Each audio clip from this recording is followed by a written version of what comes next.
ॐ ह्रां ह्रीं ह्रौं शः सूर्याय नमः। आज आप दिव्य शूर वज्र पंजर कवच श्रवण करने जा रहे हैं। भगवान शूर का यह कवच शरीर को तेज की प्राप्ति दिलाता है, समस्त प्रकार की नकारात्मक ऊर्जाओं को दूर करता है, दारिद्रता का नाश करता है, कहा जाए समस्त प्रकार की ग्रह बाधाओं को भी शांत करता है। इस कवच का नित्य प्रतिदिन पाठन करने से शूर भगवान की विशेष कृपा की प्राप्ति होती है। चलिए श्रवण करते हैं पूर्ण 3 पाठ भगवान सूर्य का दिव्य वज्र पंजर कवच और प्रार्थना करते हैं कि हमारे जीवन से समस्त प्रकार के कष्ट, संकट, विघ्न, विपत्ति दूर हो जाए। सुनते रहिए और कृपा प्राप्त करिए। ओम श्री सूर्य वज्र पंजर कवचम श्री भैरव उवाच यो देव देवो भगवान् भास्करो महसां निधिः गायत्री नायको भास्वान् सवितेति प्रगीयते तस्याहं कवचं दिव्यं वज्रपञ्जरकाभिधं सर्वमन्त्रमयं गुह्यं मूलविद्यारहस्यकं सर्वपापापहं देवी दुःखदारिद्र्यनाशनं महाकुष्ठहरं पुण्यं सर्वरोगनिबर्हणं सर्वशत्रुसमूहघनं संग्रामे विजयप्रदं सर्वतेजोमयं सर्वदेवदानवपूजितं रणे राजभये घोरे सर्वोपद्रवनाशनं मातृकावेष्टितं वर्म भैरवानननिर्गतं ग्रहपीडाहरं देवी सर्वसङ्कटनाशनं धारणादस्य देवेशी ब्रह्मालोकपितामह विष्णुर्नारायणो देवी रणे दैत्यान् जयिष्यति शङ्करः सर्वलोकेषु वासवोऽपि दिवास्पतिः औषधी सहससी देवी शिवोऽहं भैरवेश्वरः मन्त्रान्तकं परं वरम शवितुः सारमुत्तमं यो धारयेत् भुजे मूर्ध्नि रविवारे महेश्वरी सराजवल्लभो लोके तेजस्वी वैरिमर्दनः बहुनोक्तेन किं देवी कवचस्यास्य धारणा इह लक्ष्मी धनारोग्य वृद्धिर्भवति नान्यथा परत्र परमा मुक्तिः देवानामपि दुर्लभा कवचस्यास्य देवेशी मूलविद्यामयस्य च वज्रपञ्जरकाख्यस्य मुनिर्ब्रह्मा समीरितः गायत्रं छन्द इत्युक्तं देवता सविता स्मृति मायाबीजं सरत्शक्तिः नमः कीलकमीश्वरी सर्वार्थसाधने देवी विनियोगः प्रकीर्तितः ओमस्य श्रीवज्रपञ्जरकवचस्य ब्रह्मा ऋषिः गायत्री छन्दः श्रीशविता देवता ह्रीं बीजं सह शक्तिः नमः कीलकं सर्वार्थसाधने वज्रपञ्जरकवच पाठे विनियोगः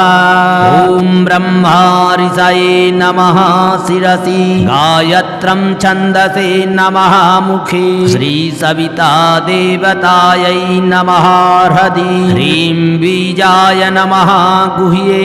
सहशक्तये नमः नाभौ नमः कीलकाय नमः पादयो सर्वार्थसाधने वज्रपञ्जरकवच कवच पाठे विनियोगाय नमः अंजलौ ध्यानं रक्ताम्बुजासनमशेष गुणैक सिन्धुं भानुं समस्तजनतामधिपं भजामि मध्यद्वयाभयवरां दधतं कराब्जै माणिक्यमौलिमरुणाङ्गरुचिं त्रिनेत्रम् ॐ कवच पाठ ॐ अं आं ईं ईं शिरः पातु ॐ सूर्यो मन्त्रविग्रहः ॐ ह्रीं ह्रीं ललाटं मे रां रविः पातु चिन्मयः ह्रीं ह्रीं अं ऐं पातु नेत्रे ह्रीं ममारुणसारथिः ॐ औं मं महश्रुतिः पातु सः सर्वजगदीश्वरः कं खं गं घं पातु गण्डौ शूं शूरः सुरपूजितः झं छं जं झं चनासां मे पातुर्याम् अर्यमा प्रभुः टं ठं डं ढं मुखं पायायं योगीश्वरपूजितः तं थं दं धं गलं पातु नं नारायणवल्लभः बं फं बं भं मम स्कन्धौ पातु मां महसां निधिः यं रं लम्बं भुजौ पातु मूलं सकलनायकः सं सं हं पातु वक्षो मूलमन्त्रमयो ध्रुवः लं छं कुच्छिं सदा पातु गृह्णातो दिनेश्वरः डं यं डं नं मं मे पातु पृष्ठं दिवसनायकः अम्मां ईं ऊं ह्रीं ह्रीं नाभिं पातु तमोपः ह्रीं ह्रीं मं ऐं ॐ औं मं महालिङ्गं मे व्यातग्रहेश्वरः अं खं गं घं चं छं जं झं कटिं भानुरममावतु डं ठं डं ढं तं थं दं धं जानुभाश्वानमावतु पं फं बं भं यं रं लम्बं जङ्घे मे व्याद्विभाकरः शं शं सं हं लं छः पातु मूलं पादौ त्रयीतनुः डं यं लं नं मं मे पातु शविता शकलं वपुः सोमः पूर्वे च मां पातु भौमोऽग्नौ मां सदावतु बुधो मां दक्षिणे पातु नैऋत्यां गुरुरेव मां पश्चिमे मां सितः पातु वायव्यां मां शनैः शिरः उत्तरे मां तमः पायात् ईशान्यां मां शिखी तथा ऊर्ध्वं मां पातु मिहिरो मामधस्तान् जगत्पति प्रभाते भास्करः पातु मध्याह्ने मां दिनेश्वरः सायं वेदप्रियः पातु निशीथे विस्फुरापतिः सर्वत्र सर्वदा सूर्यः पातु मां चक्रनायकः रणराजकुले द्विते विवादे शत्रुसङ्कटे संग्रामे च ज्वरे रोगे पातु मां सविता प्रभुः ॐ ॐ ॐ उत ॐ ऊ हसमयः सूर्यो वतान्मां भयात् ह्रां ह्रीं ह्रूं हसौ हस हसौ हंसो वतात् सर्वतः शः शः सह सह नृपात् वनचरात् चौरात् गणात् सङ्कटात् आयन्मां कुलनायकोऽपि शविता ॐ ह्रीं हसौ शर्वदा द्रां द्रीं द्रुं दधनं तथा च धरणिर्भाभैर्भयात् भास्करो ह्रां ह्रीं रूं रूं रविर्ज्वरभयात् कुण्ठाच्च शूलामयात् मां बिबिबीं महामय भयं मां पातु मार्तण्डको मूलव्याप्ततनुः सदावतु परं हंसः सहस्रांशुमान् फलश्रुति इति श्रीकवचं दिव्यं वज्रपञ्जरकाभिधं शर्वदेवरहस्यं च मातृका मन्त्रवेष्टितं महारोगभयघनं च पापघनं मन्मुखोदितं गुह्यं यशस्करं पुण्यं सर्वश्रेयस्करं शिवे लिखित्वा रविवारे तु तिस्सेवा जन्मभे प्रिये अष्टगन्धेन दिव्येन सुधाक्षीरेण पार्वती अर्कक्षीरेण पुण्येन ऊर्जत्वयि महेश्वरी कनकी काष्ठलेखन्या कवचं भास्करोदये श्वे सूत्रेण रक्तेन श्यामेन वेष्टयेत् गुटिं सौवर्णेनाथ संवेष्ट्य धारयेत् मूर्ध्नि वा भुजे रणे रिपुञ्जयेत् देवी वादे सदसि जेष्यति राजमान्यो भवेत् नित्यं सर्वतेजोमयो भवेत् कण्ठस्था पुत्रदा देवी उच्छिष्टा रोगनाशिनी शिरस्था गुटिका दिव्या राजलोकवशङ्करी भुजस्था धनदा नित्यं तेजो बुद्धि विवर्धनी वन्ध्या वा काकवन्ध्या वा मृतवत्सा च ययाङ्गना कण्ठे साधारयन्निन्यं बहुपुत्रा प्रजायते यस्य देहे भवेन्नित्यं गुटिकैषा महेश्वरी महास्त्रणीन्द्रमुक्तानि ब्रह्मास्त्रादीनि पार्वती तद्देहं प्राप्य व्यर्थानि भविष्यन्ति न संशयः त्रिकालं यः पठेन्नित्यं कवचं वज्रपञ्जरं तस्य सद्यो महादेवी सविता वरदो भवेत् अज्ञात्वा कवचं देवी पूजयेद्यस्त्रयीतनुं तस्य पूजार्जितं पुण्यं जन्मकोटिषु निष्फलं शतावर्त पठेत् वरम सप्तम्यां रविवासरे महाकुष्ठार्दितो देवी मुच्यते नात्र संशयः निरोगो यः पठेत् वरम दरिद्रो वज्रपञ्जरं लक्ष्मीवान् जायते देवी सद्यः सूर्यप्रसादतः भक्त्या यः पठेत् देवी कवचं प्रत्यहं प्रिये इह लोके श्रियं भुक्त्वा देहान्ते मुक्तिमाप्नुयात् इति श्रीरुद्रयामले श्रीसूर्यवज्रपञ्जरकवचं सम्पूर्णम्। श्रीसूर्यवज्रपञ्जरकवचं श्रीभैरव उवाच यो देवदेवो भगवान् भास्करो महसां निधिः गायत्री नायको भास्वान् सवितेति प्रगीयते तस्याहं कवचं दिव्यं वज्रपञ्जरकाभिधं सर्वमन्त्रमयं गुह्यं मूलविद्यारहस्यकं सर्वपापापहं देवी दुःखदारिद्र्यनाशनं महाकुष्ठहरं पुण्यं सर्वरोगनिवर्हणं सर्वशत्रुसमूहघनं संग्रामे विजयाप्रदं सर्वतेजोमयं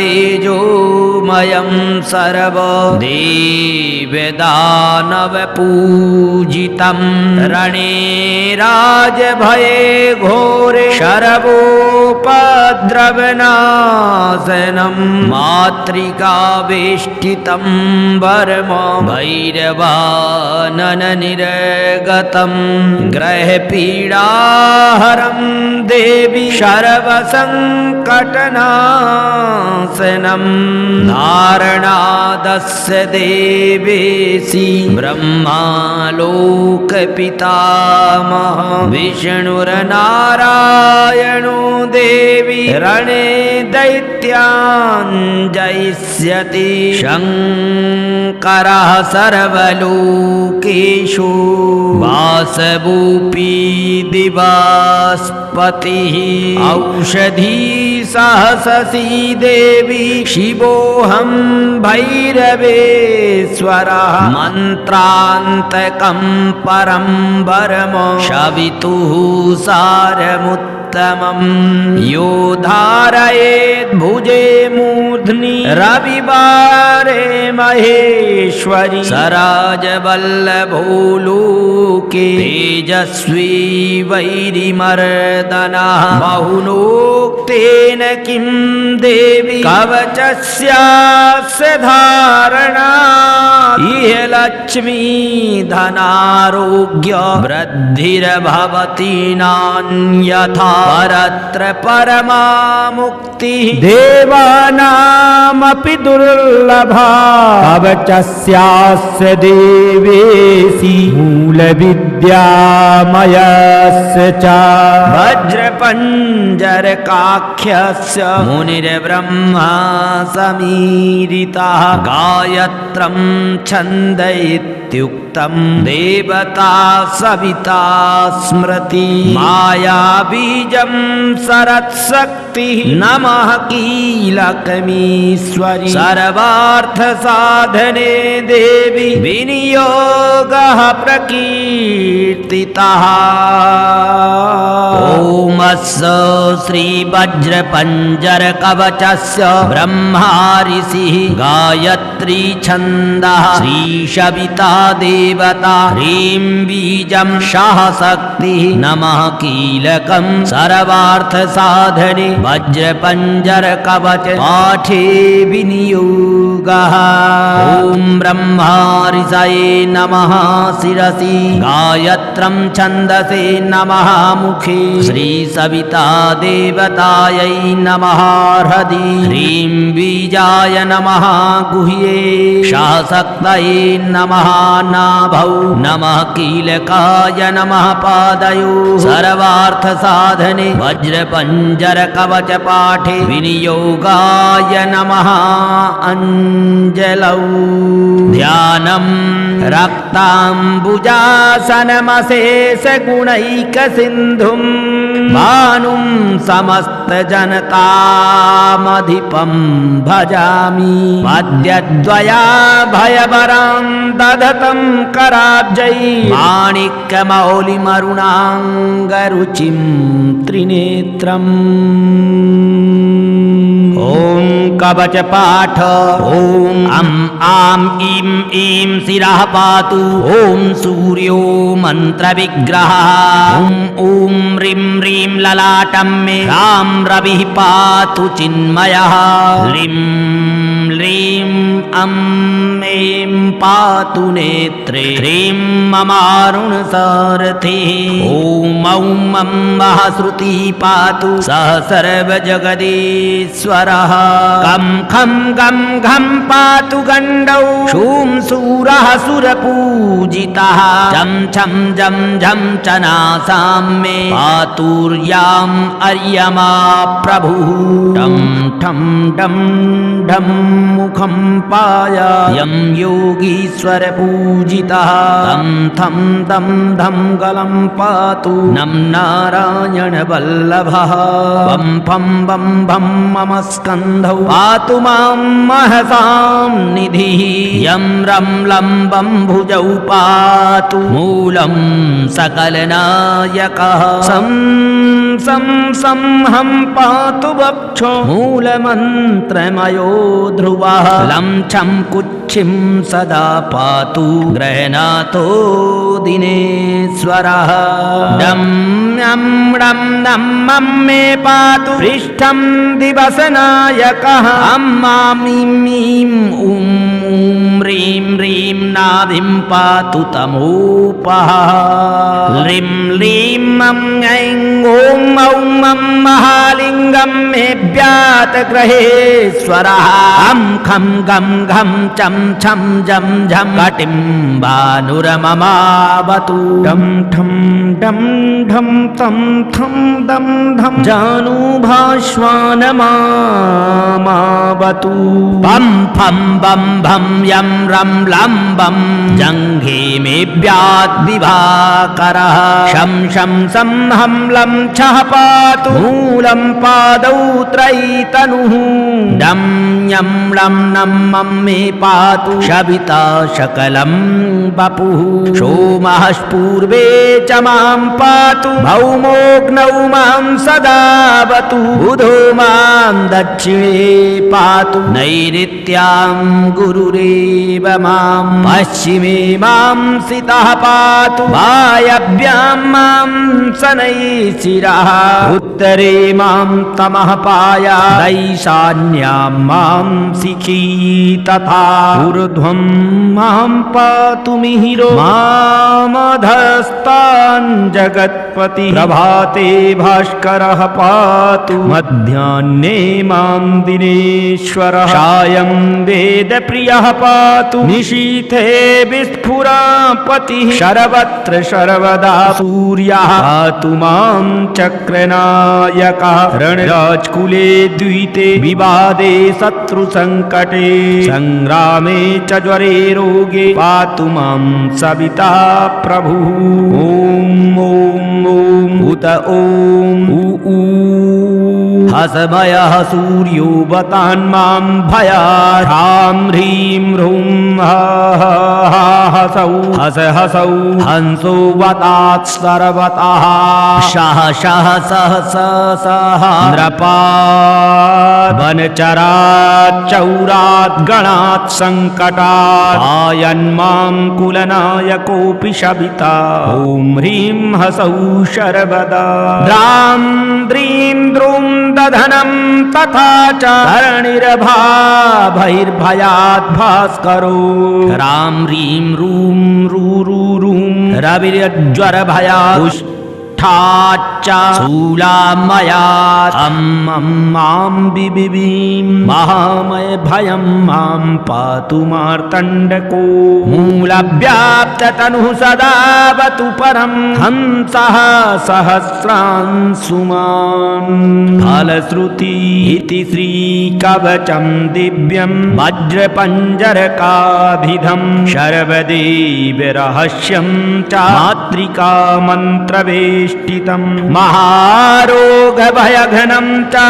पापघनं मन्मुखोदितं गुह्यं यशस्करं पुण्यं सर्वश्रेयस्करं शिवे लिखित्वा रविवारे तु तिस्सेवा जन्मभे प्रिये अष्टगन्धेन दिव्येन सुधाक्षीरेण पार्वती अर्कक्षीरेण पुण्येन ऊर्जत्वयि महेश्वरी कनकी काष्ठलेखन्या कवचं भास्करोदये श्वे सूत्रेण रक्तेन श्यामेनावेष्टयेत् गुटीं सौवर्णेनाथ संवेष्ट्य धारयेत् मूर्ध्नि वा भुजे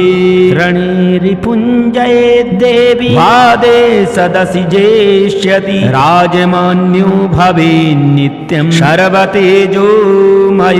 भवेत् कण्ठस्था पुत्रदा देवी उच्छिष्टा रोगनाशिनी शिरस्था गुटिका दिव्या राजलोकवशङ्करी भुजस्था धनदा नित्यं तेजो बुद्धिविवर्धनी वन्द्या वा काकवन्द्या वा मृतवत्सा च ययाङ्गना कण्ठे साधारयन्निन्यं बहुपुत्र पुत्रा प्रजायते यस्य देहे भवेन्नित्यं गुटिकैषा महेश्वरी महास्त्रणीन्द्रमुक्तानि ब्रह्मास्त्रादीनि पार्वती तद्देहं प्राप्य व्यर्थानि भविष्यन्ति न संशयः त्रिकालं यः पठेन्नित्यं कवचं वज्रपञ्जरं तस्य सद्यो महादेवी सविता वरदो भवेत् अज्ञात्वा कवचं देवी पूजयेद्यस्त्रैतनुं तस्य पूजार्जितं पुण्यं जन्मकोटिषु निष्फलम् शतावर्त पठेत् वरम सप्तम्यां रविवासरे महाकुष्ठार्दितो देवी मुच्यते नात्र संशयः निरोगो यः पठेत् वरम दरिद्रो वज्रपञ्जरं लक्ष्मीवान् जायते देवी सद्यः सूर्यप्रसादतः भक्त्या यः पठेत् देवी कवचं प्रत्यहं प्रिये इह लोके श्रियं भुक्त्वा देहान्ते मुक्तिमाप्नुयात् इति श्रीरुद्रयामले श्रीसूर्यवज्रपञ्जरकवचं सम्पूर्णम्। श्रीसूर्यवज्रपञ्जरकवचं श्रीभैरव उवाच यो देवदेवो भगवान् भास्करो महसां निधिः गायत्री नायको भास्वान् सवितेति प्रगीयते तस्याहं कवचं दिव्यं वज्रपञ्जरकाभिधं सर्वमन्त्रमयं गुह्यं मूलविद्यारहस्यकं सर्वपापापहं देवी दुःखदारिद्र्यनाशनं महाकुष्ठहरं पुण्यं सर्वरोगनिबर्हणं सर्वशत्रुसमूहघनं संग्रामे विजयाप्रदं सर्वतेजोमयं सर्वदेवदानवपूजितं रणे राजभये घोरे सर्वोपद्रवनाशनं मातृकावेष्टितं वर्म भैरवानननिर्गतं ग्रहपीडाहरं देवी सर्वसङ्कटनाशनं धारणादस्य देवेशी ब्रह्मालोकपितामह विष्णुर्नारायणो देवी रणे दैत्यान् जयिष्यति शङ्करः सर्वलोकेषु वासवोऽपि दिवास्पतिः औषधी सहससी देवी शिवोऽहं भैरवेश्वरः मन्त्रान्तकं परं वरम शवितुः सारमुत्तमं यो धारयेत् भुजे मूर्ध्नि रविवारे महेश्वरी सराजवल्लभो लोके तेजस्वी वैरिमर्दनः बहुनोक्तेन किं देवी कवचस्यास्य धारणा इह लक्ष्मी धनारोग्य वृद्धिर्भवति नान्यथा परत्र परमा मुक्तिः देवानामपि दुर्लभा कवचस्यास्य देवेशी मूलविद्यामयस्य च वज्रपञ्जरकाख्यस्य मुनिर्ब्रह्मा समीरितः गायत्रं छन्द इत्युक्तम् निमित्तं देवता सविता स्मृति माया बीजं सरत्शक्ति नमः कीलकमीश्वरि सर्वार्थ साधने देवी विनियोगः प्रकीर्तितः ओमस्य श्री वज्र पंजर कवचस्य ब्रह्मा ऋषिः गायत्री छन्दः श्री सविता देवता ह्रीं बीजं सह शक्तिः नमः कीलकं सर्वार्थ साधने वज्र पंजर कवच पाठे विनियोगः ओम ब्रह्मा ऋषये नमः शिरसि गायत्रं छन्दसे नमः मुखे श्री सविता देवतायै नमः हृदि ह्रीं बीजाय नमः गुह्ये शासक्तये नमः नाभौ नमः कीलकाय नमः पादयो सर्वार्थ साधने वज्र पंजर कवच पाठे विनियोगाय नमः अंजलौ ध्यानं रक्ताम्बुजासनमशेष गुणैक सिन्धुं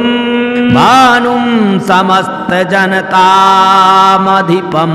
भजामि पद्यद्वया भयवरां दधतं कराब्जै माणिक्यमौलिमरुणाङ्गरुचिं त्रिनेत्रम्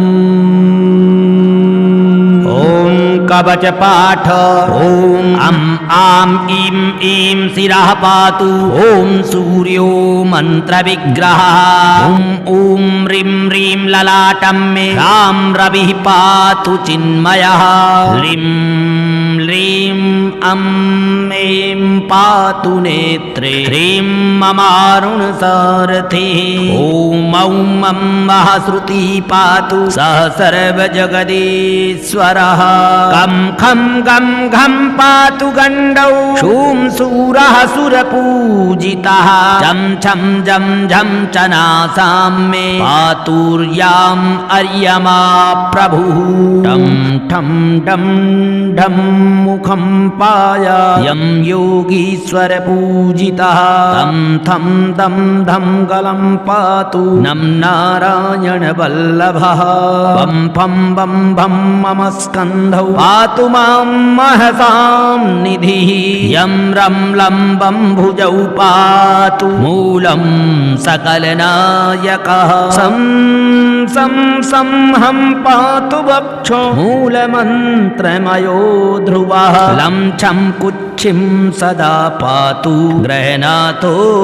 दिनेश्वरः डं यं डं नं मं मे पातु पृष्ठं दिवसनायकः अम्मां ईं ऊं ह्रीं ह्रीं नाभिं पातु तमोपः ह्रीं ह्रीं ऐं ॐ औं महालिङ्गं मे व्यातग्रहेश्वरः अं खं गं घं चं छं जं झं कटिं भानुरममावतु डं ठं डं ढं तं थं दं धं जानुभाश्वानमावतु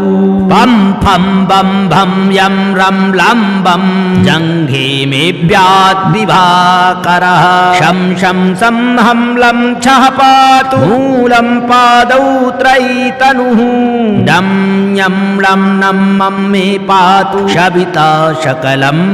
वपुः सोमः पूर्वे च मां पातु भौमोऽग्नौ मां सदावतु बुधो मां दक्षिणे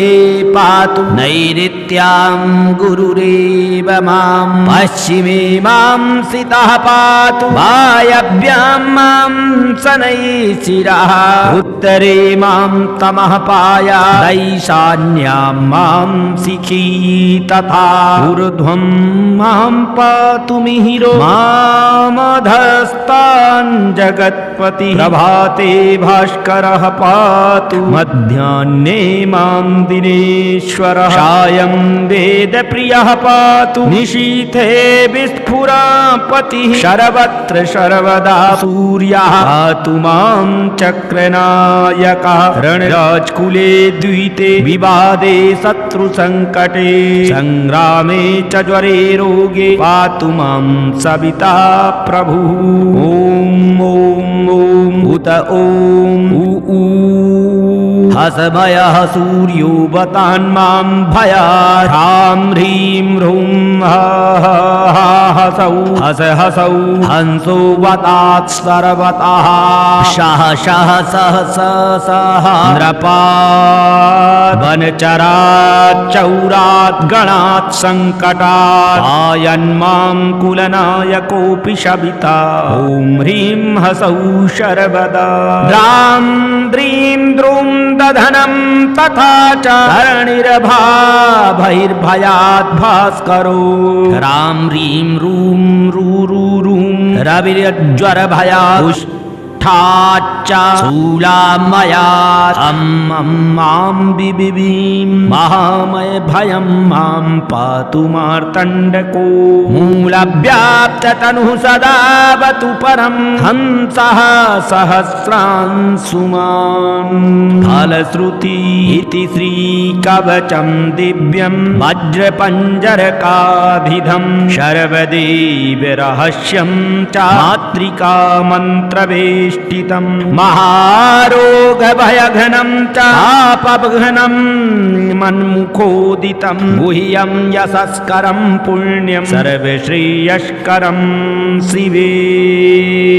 लिखित्वा रविवारे तु तिस्सेवा जन्मभे प्रिये अष्टगन्धेन दिव्येन सुधाक्षीरेण पार्वती अर्कक्षीरेण पुण्येन ऊर्जत्वयि महेश्वरी कनकी काष्ठलेखन्या कवचं भास्करोदये श्वे सूत्रेण रक्तेन श्यामेनावेष्टयेत् गुटिं सौवर्णेनाथ संवेष्ट्य धारयेत् मूर्ध्नि वा भुजे रणिरिपुञ्जयेत् देवी वादे सदसि जेष्यति राजमान्यो भवेन्नित्यं सर्वतेजोमयो भवेत् कण्ठस्था पुत्रदा देवी उच्छिस्था रोगनाशिनी शिरस्था गुटिका दिव्या राजलोकवशङ्करी भुजस्था धनदा नित्यं तेजो बुद्धिविवर्धनी वन्ध्या वा काकवन्ध्या वा मृतवत्सा च ययाङ्गना कण्ठे साधारयन्निन्यं बहुपुत्रा प्रजायते यस्य देहे भवेन्नित्यं गुटिकैषा महेश्वरी महास्त्रणीन्द्रमुक्तानि ब्रह्मास्त्रादीनि पार्वती तद्देहं प्राप्य व्यर्थानि भविष्यन्ति न संशयः त्रिकालं यः पठेन्नित्यं कवचं वज्रपञ्जरं तस्य सद्यो महादेवी सविता वरदो भवे अज्ञात्वा कवचं देवी पूजयेद्यस्त्रयीतनुं तस्य पूजार्जितं पुण्यं जन्मकोटिषु निष्फलं शतावर्त पठेत् वरम सप्तम्यां रविवासरे महाकुष्ठार्दितो देवी मुच्यते नात्र संशयः निरोगो यः पठेत् वरम दरिद्रो वज्रपञ्जरं लक्ष्मीवान् जायते देवी सद्यः सूर्यप्रसादतः भक्त्याय यः परपठेत् देवी कवचं प्रत्यहं प्रिये इह लोके श्रियं भुक्त्वा देहान्ते मुक्तिमाप्नुयात् इति श्रीरुद्रयामले श्रीसूर्यवज्रपञ्जरकवचं सम्पूर्णम्।